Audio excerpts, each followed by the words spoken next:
From the heart of the Himalayas, this is Himachal News.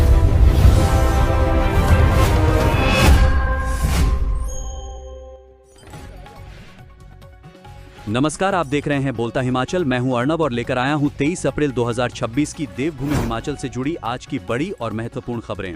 दोस्तों, रोजाना खबरों के लिए चैनल को सब्सक्राइब करें, वीडियो को लाइक और शेयर करें, साथ में एक प्यारा सा कमेंट जरूर करें। चलिए शुरू करते हैं आज का हिमाचल न्यूज बुलेटिन। हिमाचल प्रदेश की सुक्खू सरकार ने जनता को दिया महंगाई का तोहफा, 3 गुना बढ़ाया हिमाचल भवन सदन का किराया। हिमाचल सरकार ने विभिन्न हिमाचल भवनों और सर्किट हाउस के कुछ चुनिंदा कमरों के किराए में 3 गुना से अधिक की बढ़ोतरी की है। सचिवालय सामान्य प्रशासन विभाग ने किराए को लेकर नई दरें लागू की हैं।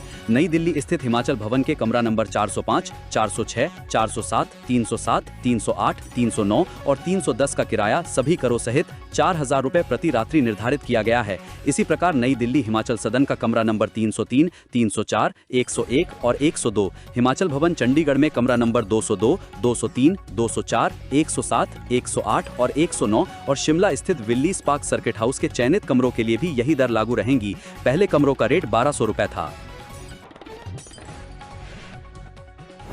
कॉन्ट्रैक्ट कर्मचारी होंगे पक्के, सुक्खू सरकार के फैसले को प्रदेश विश्वविद्यालय ने किया लागू। हिमाचल प्रदेश विश्वविद्यालय ने कॉन्ट्रैक्ट आधार पर कार्यरत कर्मचारियों के लिए राहत भरा कदम उठाया है। विश्वविद्यालय प्रशासन ने राज्य सरकार के दिशा निर्देशों को अपनाते हुए वित्तीय वर्ष 2024-25 और 2025-26 के दौरान कॉन्ट्रैक्ट कर्मचारियों के नियमितीकरण की प्रक्रिया लागू करने का निर्णय लिया है। ये बैक डेट से रेगुलर माने जाएंगे। विश्वविद्यालय के जनरल एडमिनिस्ट्रेशन सेक्शन द्वारा जारी अधिसूचना के अनुसार ये फैसला हिमाचल प्रदेश सरकार के कार्मिक विभाग द्वारा 2 अप्रैल को जारी पत्र के आधार पर लिया गया है। इस पत्र में विभिन्न सरकारी विभागों में कार्यरत कॉन्ट्रैक्ट कर्मचारियों को नियमित करने संबंधी दिशा निर्देश जारी किए गए थे, जिन्हें अब एचपीयू में भी लागू किया जाएगा। इस संबंध में विश्वविद्यालय के कुलपति प्रो महावीर सिंह ने औपचारिक मंजूरी प्रदान कर दी है।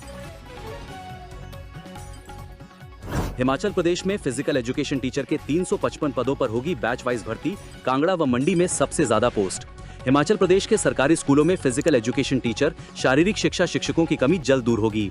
राज्य सरकार शारीरिक शिक्षकों के 355 पदों को भरेगी। बैच वाइज आधार पर इसके लिए 3 व 4 जून को प्रदेश के 12 जिलों में काउंसलिंग होगी। उम्मीदवारों को इस बार विभाग ने बड़ी राहत दी है। उम्मीदवार को काउंसलिंग के लिए अपने ही जिला में उपस्थित रहना होगा।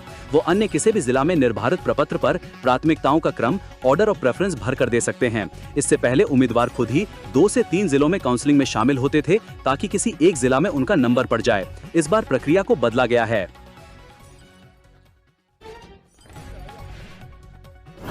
हिमाचल प्रदेश में चुनाव के ऐलान के साथ लग गई बंदिशें, सरकारी संसाधनों के उपयोग पर रोक। हिमाचल प्रदेश में 51 शहरी निकायों में चुनाव की घोषणा के साथ ही आदर्श आचार चुनाव संहिता लागू हो गई है। इस आचार संहिता के लागू होते ही इस क्षेत्र में विकास कार्यों, तबादलों, पदोन्नतियों और नई नियुक्तियों पर रोक लग गई है। अब नई भर्तियों के विज्ञापन, तबादले और नियुक्तियां जैसे महत्वपूर्ण प्रशासनिक निर्णय राज्य निर्वाचन आयोग की अनुमति के बिना नहीं लिए जा सकेंगे। आचार संहिता के प्रभावी होते ही सरकार और प्रशासन के कार्यों पर कई प्रकार की पाबंदियां लागू हो गई हैं। चुनाव प्रक्रिया पूरी होने तक शासन प्रशासन को चुनाव आयोग द्वारा निर्धारित नियमों के अनुसार कार्य करना होगा। आचार संहिता लागू होने के बाद मंत्री, विधायक, सलाहकार, बोर्ड और निगमों के अध्यक्ष व उपाध्यक्ष चुनाव प्रचार में सरकारी संसाधनों का उपयोग नहीं कर सकेंगे। सरकारी गाड़ियों, भवनों और अन्य संसाधनों का राजनीतिक उपयोग पूरी तरह प्रतिबंधित रहेगा। राज्य सरकार अब शहरी क्षेत्रों में किसी भी नई योजना या परियोजना की घोषणा नहीं कर सकेगी। इसके साथ ही शिलान्यास, उद्घाटन और लोक लुभावन निर्णयों पर भी रोक लगा दी गई है। आचार संहिता नगर पंचायत और नगर परिषद क्षेत्रों में 19 मई तक, जबकि धर्मशाला, मंडी, सोलन और पालमपुर नगर निगम क्षेत्रों में 31 मई तक लागू रहेगी। इस दौरान सरकार किसी भी प्रकार के वित्तीय लाभ, अनुदान या ऐसी घोषणाएं नहीं कर सकेगी जो मतदाताओं को प्रभावित कर सकें। राज्य चुनाव आयोग ने सभी जिला निर्वाचन अधिकारियों और उपायुक्तों को आचार संहिता का सख्ती से पालन सुनिश्चित करने के निर्देश दिए हैं।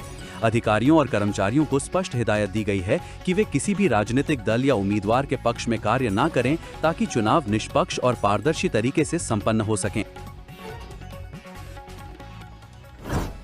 हिमाचल में सत्ता का सेमीफाइनल 2027 से पहले सरकार व संगठन की राजनीतिक परीक्षा लेंगे शहरी निकाय चुनाव।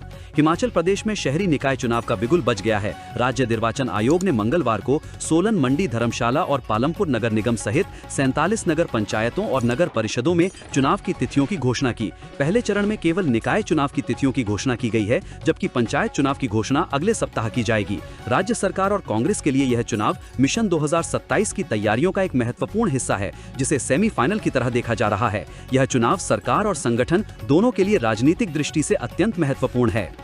विनय कुमार के प्रदेश कांग्रेस कमेटी अध्यक्ष बनने के बाद ये उनका पहला चुनाव है जिससे उनकी राजनीतिक स्थिति भी तय होगी। मुख्यमंत्री, उप मुख्यमंत्री, कैबिनेट मंत्रियों के अलावा बोर्ड और निगमों में अध्यक्ष और उपाध्यक्ष की कुर्सी पर बैठे नेताओं के लिए ये चुनावी जीत उनकी राजनीतिक शक्ति को बढ़ाएगी, जबकि हार उनकी विफलता को दर्शाएगी। नगर निगम के चुनाव पार्टी चुनाव चिन्ह पर होंगे। कांग्रेस इन नगर निगमों में महापौर और उप महापौर अपने पार्टी के नेताओं को बनाना चाहती है। हिमाचल हाईकोर्ट ने सीबीएसई स्कूल शिक्षकों की छठवीं परीक्षा पर निर्णय रखा सुरक्षित, अंतिम परिणाम को लेकर रखी शर्त। हिमाचल प्रदेश हाईकोर्ट ने सीबीएसई स्कूलों में पढ़ाने के लिए शिक्षकों की छठवीं परीक्षा के विरुद्ध दायर मामले पर अपना निर्णय सुरक्षित रख लिया है। इस मामले में कोर्ट ने परीक्षार्थी बने शिक्षकों के परीक्षा परिणाम को घोषित करने पर रोक लगा रखी है। कोर्ट ने स्पष्ट किया है कि प्रतिवादियों द्वारा परीक्षा का संचालन जारी रखा जा सकता है, लेकिन अंतिम परिणाम अदालत की अनुमति के बिना जारी नहीं किया जाएगा। कोर्ट ने याचिकाकर्ताओं के साथ अन्य लोगों की शिकायतों को ध्यान में रखते हुए राज्य सरकार को उन शिकायतों पर उचित निर्णय लेने की छूट दी है और कहा है कि वर्तमान रिट याचिका का कोई भी प्रभाव प्रतिवादियों द्वारा उचित निर्णय लेने में बाधक नहीं बनेगा। न्यायाधीश विवेक सिंह ठाकुर और न्यायाधीश रंजन शर्मा की खंडपीठ के समक्ष Himachal Pradesh joint teachers front द्वारा दायर याचिका पर सुनवाई हो रही है। हिमाचल प्रदेश में सरकार ने 151 सरकारी स्कूलों को सीबीएसई मान्यता प्रदान की है। इन स्कूलों में शिक्षकों की तैनाती के लिए हिमाचल प्रदेश स्कूल शिक्षा बोर्ड के माध्यम से छठवीं परीक्षा का आयोजन किया जा रहा है। इसके विरोध में जॉइंट टीचर्स फ्रंट ने हाई कोर्ट में याचिका दायर की है। आज पदयात्रा निकालेगी भाजपा। बिंदल का आरोप, महिला आरक्षण बिल गिराकर कांग्रेस की एंटी वुमेन मानसिकता। भाजपा प्रदेश अध्यक्ष डॉक्टर राजीव बिंदल ने कहा कि नारी शक्ति वंदन अधिनियम पर संसद में हुए घटनाक्रम ने कांग्रेस की एंटी वुमेन मानसिकता को पूरी तरह उजागर कर दिया है। प्रधानमंत्री नरेंद्र मोदी ने विशेष संसद सत्र बुलाकर महिलाओं को सत्ता में भागीदारी देने का ऐतिहासिक प्रयास किया, लेकिन कांग्रेस और उसके सहयोगी दलों ने मिलकर इस अवसर को कुचलने का काम किया। डॉक्टर बिंदल ने कहा कि पिछले 10-12 वर्षों में मोदी सरकार ने महिलाओं के आर्थिक, सामाजिक और शैक्षणिक सशक्तिकरण के लिए अनेक ठोस कदम उठाए और अब उन्हें नीति निर्धारण में भागीदारी देने का समय आया था। ये वो क्षण था जब देश की 50% आबादी को सत्ता की चाबी सौंपनी थी, लेकिन कांग्रेस ने इस ऐतिहासिक अवसर पर 70 करोड़ बहनों की पीठ में छुरा घोंपने का काम किया। किसानों से 1375.10 मीट्रिक टन गेहूं की खरीद। अब तक 1096 किसानों ने करवाया पंजीकरण। हिमाचल प्रदेश में किसानों से गेहूं की खरीद शुरू हो गई है। प्रदेश में किसानों से गेहूं की फसल की खरीद करने के लिए बनाए गए 10 गेहूं खरीद केंद्रों में 22 अप्रैल तक 1375.10 मीट्रिक टन गेहूं की खरीद की गई है। प्रदेश में किसानों से गेहूं की फसल खरीदने के लिए 8 अप्रैल से गेहूं खरीद की प्रक्रिया शुरू हो गई है। 8 अप्रैल से 15 जून तक इन केंद्रों में गेहूं की खरीद की जाएगी। किसानों से गेहूं की फसल खरीदने के लिए प्रदेश में 10 मंडियां बनाई गई हैं, जिसमें धौला कुआं एपीएमसी पावंटा साहिब जिला सिरमौर, एपीएमसी रामपुर जिला ऊना, मार्केट यार्ड टकारला जिला Una, market yard Nalagarh, Baddi industry shed Malpur जिला सोलन, फतेहपुर अनाज मंडी, मिलवा इंदौरा, रियाली, नगरोटा वगवां जिला कांगड़ा शामिल हैं। विक्रमादित्य सिंह मंडी, रोहित ठाकुर संभालेंगे सोलन। नगर निगम चुनावों को लेकर कांग्रेस ने तैनात किए प्रभारी। प्रदेश के 4 नगर निगमों में होने जा रहे चुनाव को लेकर कांग्रेस एक्शन मोड पर आ गई है। प्रदेश कांग्रेस कमेटी ने बुधवार को प्रभारियों की तैनाती कर दी है। कांग्रेस की प्रदेश मामलों की प्रभारी और प्रदेश अध्यक्ष की मंजूरी के लिए ये नियुक्तियां की गई है। प्रदेश कांग्रेस कमेटी के संगठन महासचिव विनोद जिंटा ने बताया कि 4 नगर निगमों के चुनावों हेतु प्रभारियों की नियुक्तियां की गई है। इसके तहत लोक निर्माण मंत्री विक्रमादित्य सिंह को मंडी नगर निगम चुनाव का प्रभारी लगाया गया है। सोलन नगर निगम चुनाव में शिक्षा मंत्री रोहित ठाकुर, तकनीकी शिक्षा मंत्री राजेश धर्माणी को पालमपुर और RS बाली को धर्मशाला नगर निगम के लिए चुनाव प्रभारी लगाया गया है। नगर निकाय चुनाव शहरों में 3,60,000 वोटर चुनेंगे नगर निकाय सरकार। 195 सीटें महिलाओं के लिए आरक्षित। हिमाचल प्रदेश में 10 जिलों में कुल 3,60,859 मतदाता इस बार नगर निकायों की सरकार चुनने में अपनी अहम भूमिका निभाएंगे। कुल मतदाताओं में 1,80,963 पुरुष और 1,79,882 महिला वोटर शामिल हैं, जबकि 14 अन्य मतदाता भी सूची में दर्ज किए गए हैं। 51 नगर निकायों में 195 पद महिलाओं के लिए आरक्षित हैं। जिलावार आंकड़ों में कांगड़ा सबसे आगे है, जहां 1,08,84 मतदाता पंजीकृत हैं। इसके बाद मंडी 65,720 दूसरे और सोलन 49,059 तीसरे स्थान पर हैं। सिरमौर में 39,004 मतदाता अपने मताधिकार का प्रयोग करेंगे। अन्य जिलों में ऊना में 28,132, कुल्लू में 22,397, चंबा में 20,619, बिलासपुर में 16,770 और शिमला में 11,437 मतदाता दर्ज किए गए हैं। हमीरपुर जिला सबसे पीछे है, जहां केवल 6,837 मतदाता ही पंजीकृत हैं। नगर निकाय चुनाव को लेकर भारतीय निर्वाचन आयोग ने मतदान प्रक्रिया को और अधिक सुगम बनाने के लिए अहम दिशा निर्देश जारी किए हैं। आयोग ने स्पष्ट किया है कि यदि किसी मतदाता के पास मतदाता पहचान पत्र उपलब्ध नहीं है तो वो निर्धारित 12 वैकल्पिक दस्तावेजों में से किसी एक के आधार पर भी मतदान कर सकता है। हिमाचल प्रदेश सरकार ने ई टैक्सी योजना के नियमों में किया बदलाव। हिमाचल प्रदेश सरकार ने युवाओं को रोजगार देने और प्रदूषण कम करने के उद्देश्य से ई टैक्सी योजना के लिए नए दिशा निर्देश जारी किए हैं। ये योजना राजीव गांधी स्वरोजगार स्टार्टअप योजना 2023 के तहत लागू की गई है और इसमें पहले जारी सभी पुराने आदेशों को रद्द कर दिया है। सरकार के नए नियमों के अनुसार राज्य के बेरोजगार युवाओं को ई टैक्सी खरीदने पर वाहन की कीमत का 50% तक सब्सिडी दी जाएगी। इस योजना का मुख्य उद्देश्य युवाओं को स्वरोजगार देना और हिमाचल को ग्रीन स्टेट की ओर ले जाना है। इस योजना में लाभ लेने के लिए कुछ शर्तें तय की गई हैं। आवेदक हिमाचल का स्थायी निवासी होना चाहिए, उसकी उम्र 23 से 45 साल के बीच होनी चाहिए और वो बेरोजगार होना जरूरी है। इसके अलावा परिवार की सालाना आय 3 लाख रुपए से अधिक नहीं होनी चाहिए और आवेदक के पास वैध कॉमर्शियल ड्राइविंग लाइसेंस होना अनिवार्य है। अधिसूचना के अनुसार 30 लाख से ऊपर कीमत की गाड़ी कैबिनेट मंत्री के साथ अटैच होगी और हर महीने की 10 तारीख से पहले भुगतान करना होगा। हिमाचल में प्रशासनिक फेरबदल, 2 HAS अधिकारियों का तबादला। हिमाचल प्रदेश सरकार ने बुधवार को प्रशासनिक फेरबदल किया है। सरकार ने राज्य प्रशासनिक सेवा HAS के 2 अधिकारियों के तबादले और पदस्थापना के आदेश जारी किए हैं। इस संबंध में मुख्य सचिव संजय गुप्ता ने आदेश जारी कर दिए हैं। ये आदेश तत्काल प्रभाव से लागू कर दिए गए हैं। जारी आदेशों के अनुसार HPAS 2008 बैच के अधिकारी रोहित राठौर, जो वर्तमान में मंडी नगर निगम के आयुक्त के पद पर कार्यरत हैं, को अब अतिरिक्त प्रभार के रूप में निदेशक तकनीकी शिक्षा तथा प्रबंध निदेशक हिमाचल प्रदेश कौशल विकास निगम सुंदरनगर की जिम्मेदारी भी सौंपी गई है। वहीं HPAS 2013 बैच के अधिकारी पृथ्वीपाल सिंह, जो इस समय हिमाचल प्रदेश पिछड़ा वर्ग वित्त एवं विकास निगम कांगड़ा में प्रबंध निदेशक के पद पर तैनात हैं, को नगर निगम ऊना के आयुक्त का अतिरिक्त प्रभार दिया गया। 33 पंचायतों को छोड़कर अन्य सभी की संशोधित मतदाता सूचियां तैयार। डीसी एवं जिला निर्वाचन अधिकारी पंचायत गंधर्वा राठौड़ ने बताया कि जिला में विभाजन एवं पुनर्गठन से प्रभावित 33 ग्राम पंचायतों बड़ा, कोटला चिल्लियां, जलाड़ी, उट्टब, गाहली, टिल्लू, चमराल, नघू, लंजियाना, उटपुर, पुरली, समीरपुर, संग्रोह कलां, धमरोल, गरसाहड़, खरवाड़, कड़ोहता, भौंखर, जख्योल, दई का नौड़, कुठेड़ा, मझोक सुल्तानी, टिब्बी, ख्याह, लोहा खरियां, छयोड़ी, बफड़ी, री, चबूतरा, करोट, दाड़ला, बलेहू और बड़ई को छोड़कर अन्य सभी पंचायतों की संशोधित मतदाता सूचियां तैयार कर ली गई हैं। हिमाचल प्रदेश लोक निर्माण विभाग के 119 दैनिक भोगी बेलदार हुए रेगुलर।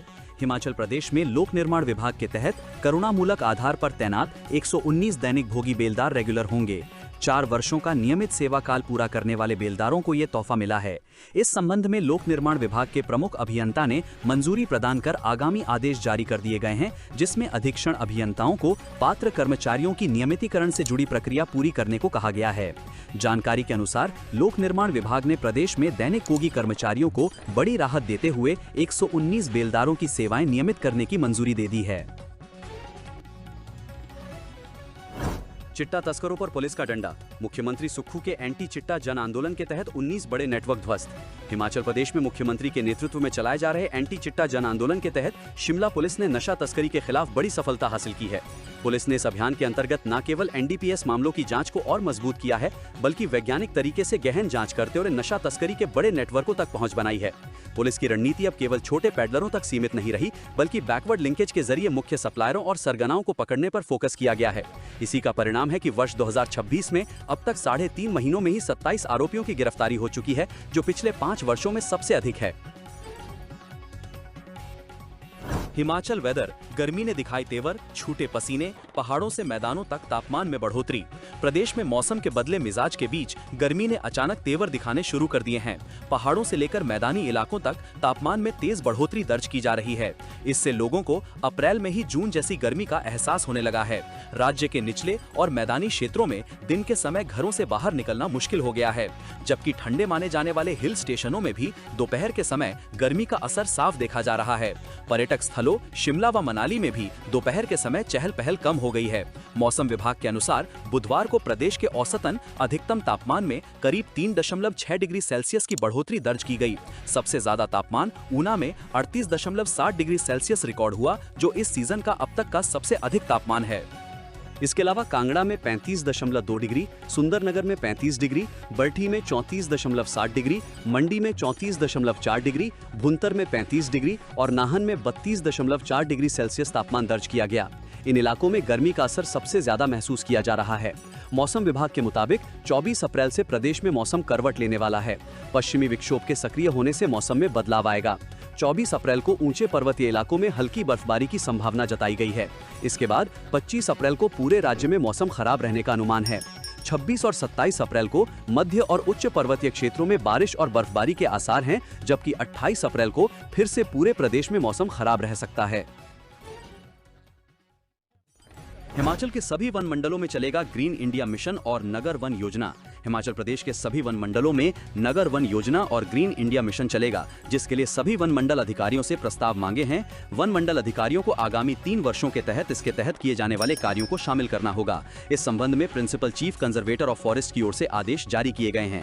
दोनों योजनाओं के लिए भारत सरकार के वन, पर्यावरण एवं जलवायु परिवर्तन मंत्रालय की ओर से फंडिंग की जाती है। नगर वन योजना और ग्रीन इंडिया मिशन के तहत प्रदेश के चुनिंदा वन मंडलों में ही कार्य किया जा रहा था। वन विभाग ने इसे अब पूरे प्रदेश में चलाने का फैसला लिया है। पता चला है कि हाल ही में प्रदेश वन मुख्यालय में पीसीसीएफ ने अलग अलग सर्किल के वन मंडल अधिकारियों के साथ बैठक की है, जिसमें इन दोनों योजनाओं के प्रस्ताव भेजने के आदेश दिए हैं। पीसीसीएफ की ओर से जारी आदेशों में कहा गया है कि सभी वन मंडलाधिकारी 3 वर्षों के लिए योजनाओं के तहत किए जाने वाले कार्यों को प्रस्ताव में शामिल करें। इसी के आधार पर प्रदेश के अलग अलग वन मंडलों में वहां की परिस्थितियों के तहत अगले 3 वर्षों तक कार्य किया जाएगा। मंडी जिले में 5वीं 8वीं कक्षा में एक भी छात्र नहीं फेल, विभाग ने 39 स्कूलों के प्रिंसिपल किए तलब। प्रदेश के मंडी जिले में 5वीं और 8वीं कक्षा के सभी छात्रों को पास किए जाने के मामले ने टूर पकड़ लिया है। नो डिटेंशन पॉलिसी वापस लिए लाने के बाद अब पुअर परफॉर्मेंस देने पर उक्त कक्षाओं के छात्रों को फेल करने का प्रावधान है, लेकिन इससे पहले ऐसा नहीं था। ऐसे में शिक्षा विभाग ने इस मामले को गंभीरता से लेते हुए इसकी जाँच शुरू कर दी है। मामले पर गड़बड़ी की आशंका जताई गई है, जिसके चलते 39 स्कूलों के प्रधानाचार्यों को संबंधित शिक्षकों के साथ तलब किया गया है। विभाग की ओर से स्पष्ट निर्देश दिए गए हैं कि सभी संबंधित स्कूल अपने छात्रों की उत्तर पुस्तिकाएं आंसर शीट भी साथ लेकर निदेशालय में पेश हों। अधिकारियों का कहना है कि उत्तर पुस्तिकाओं की जांच के आधार पर ही ये तय किया जाएगा कि छात्रों को नियमों के तहत पास किया गया है या नहीं। सूत्रों के अनुसार ये कार्रवाई उन स्कूलों के खिलाफ की जा रही है जहां 5वीं और 8वीं कक्षा के सभी छात्रों को बिना उचित मूल्यांकन के पास कर दिया गया।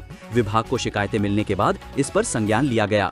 निदेशालय ने प्रिंसिपलों को 28 अप्रैल से चरणबद्ध तरीके से बुलाने का शेड्यूल तैयार किया है। हर दिन 4 स्कूलों के प्रिंसिपल और संबंधित शिक्षक जांच के लिए उपस्थित होंगे, ताकि प्रक्रिया को व्यवस्थित ढंग से पूरा किया जा सके। दोस्तों, बोलता हिमाचल को सपोर्ट करने के लिए सबसे पहले चैनल को सब्सक्राइब करें, उसके बाद बेल आइकन को प्रेस करें, वीडियो को लाइक और कमेंट करके अपनी प्रतिक्रिया दें। उसके बाद वीडियो का लिंक अपने दोस्तों को अपने सोशल मीडिया अकाउंट जैसे फेसबुक, व्हाट्सएप पर शेयर करें। धन्यवाद।